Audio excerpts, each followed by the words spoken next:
dimanapun memang terbiasa bekerja dari dulu.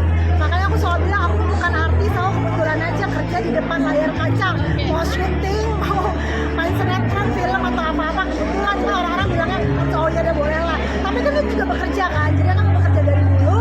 Jadi begitu menikah dan pergi ke sana, aku nggak bisa diem, harus tetap bekerja, apalagi Amerika. Kalau di Indonesia kita masih bisa tuh yang namanya istri nggak kerja. Kalau di sana nggak bisa, harus double income.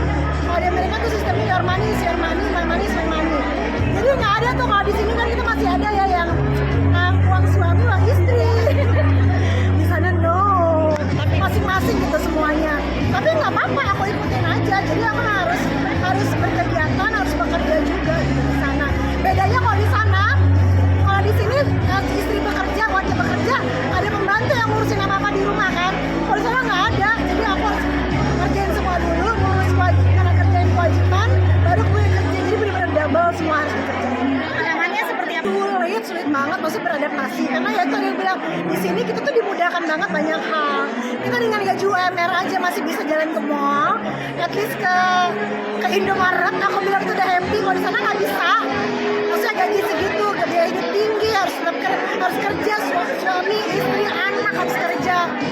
Pertamanya adaptasi susah, nangis di 6 bulan pertama sampai sekarang juga masih suka nangis. Tapi ya kan itu konsekuensi kehidupan yang sudah diputuskan ya dijalankan aja. Karena itu yang bisa dilakukan kan sampai di sana karena setelah melewati proses kan aku juga sebagai pendatang, aku nggak bisa gampang bekerja ambil pekerjaan segampang itu karena di sana ada peraturan, ada surat-surat yang harus dipenuhi, kan aku nggak punya surat.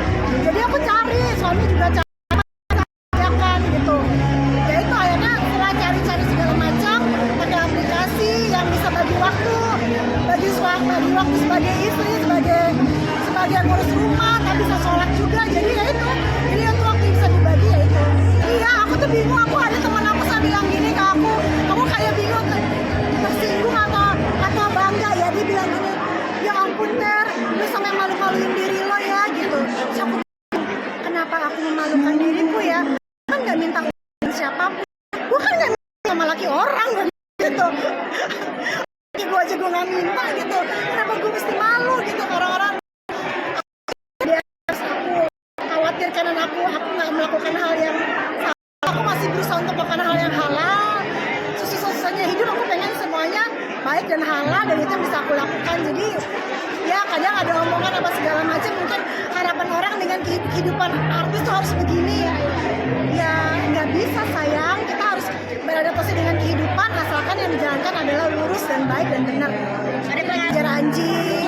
Terus orang kalau ngeliat aku dengan penampilanku kayak mungkin menyaksikan, apalagi dengan setelah kejadian ini ya, dengan kejadian 1,5 tahun ini, jadi emang hati-hati, deg-degan kemana-mana, takut yang pas membuka pintunya adalah orang yang mungkin agak rasis gitu. Takut, ada ketakutan, cuman aku sih bekalnya aku cuman berniat baik, senyum aja walaupun deg-degan. Aku buka pintu, hai ini delivery food gitu, senyum aja. Ternyata dengan senyum itu walaupun mungkin orang tadi yang lihat gimana, mereka yang oh oke gitu. Jadi rasa deg-degan itu aku tutupi dengan berusaha untuk tetap baik, senyum dan zikir aja dalam hati, ya Allah tolong aku hanya ingin kerja, cari yang halal, pengen berbuat baik gitu aja sih. Tergantung sih, kadang start dari 5 jam biasanya sampai belasan jam.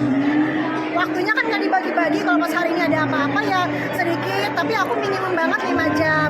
Kalau 5 jam tuh per jamnya sekitar $20, jadi paling nggak kalau 5 jam dapat 100 lumayan. Kalau belasan dolar mah kalau belasan jam mah dihitung aja sendirilah, lumayan lah. Tapi jangan lupa Ferguso, pajak di sana besar banget, hampir 3, kalau kayak aku aja tuh pajak aku 30% penghasilan aku tuh masuk yang rendah. Kalau yang lebih tinggi lagi 50%, bensin apa segala macam. Jadi kalau aku pikir sih hitung-hitung kebutuhan hidup tinggal di sini 5 kalinya di Indonesia, kan hidup di sana sama aja sama UMR kita di sini, masih bisa menikmati hidup, masih berkah, masih halal dan segala macam kalau di sini. Sejak menikah, awal aku udah menikah hampir 3 tahun, jadi 6 bulan pertama break dulu, setelah 6 bulan ya 2 tahunan ya. Waktu itu sering hadir, masuk kita bekerja dimanapun pasti ada yang aduh gue pengen berhenti deh, ada kerja dimanapun nih semua perusahaan manapun. Uni duluan deh, habis itu aku nyusul. Masih ada, apalagi aku di negara orang minoritas yang aku perempuan. Nggak ada kata suamiku sih dan teman-teman di sana, nggak ada lah perempuan yang bekerja sampai tengah malam kecuali aku gitu, ngerjain seperti nganter-nganter gitu. Jadi maksudnya mereka emes, ya kebayang kan betapa aku sering nangisnya sambil ngeteng nunggu orderan. Aku kayak ya Allah gitu banget sih. Tapi ya rasa-rasa itu ada, cuman ya itu ya bilang konsekuensi, jalanin aja. Suami, dia malah support Ya kamu ngeluh ke suami, iya, gimana? ya siapa lagi tempat aku bercerita dan nangis-nangis kalau sama suami. Nangisan aku nggak punya siapa-siapa, maksudnya nggak ada keluarga, nggak ada siapa-siapa, cuma suami. Tapi ya balik lagi emang itu harus dilakukan gitu. Lebih support sih, kata nyuruh mungkin agak keras ya, lebih ke support, jadi kayak cariin kerjaan yang sesuai sama yang mungkin yang dengan kapasitas aku. Terus kayak aku sempat kakiku beku karena jalan di mana di snow Salju ya? Iya, sementara kalau kita nggak pakai sepatu snow itu tuh bisa bikin lumpuh loh. Dan aku kan nggak tahu ya.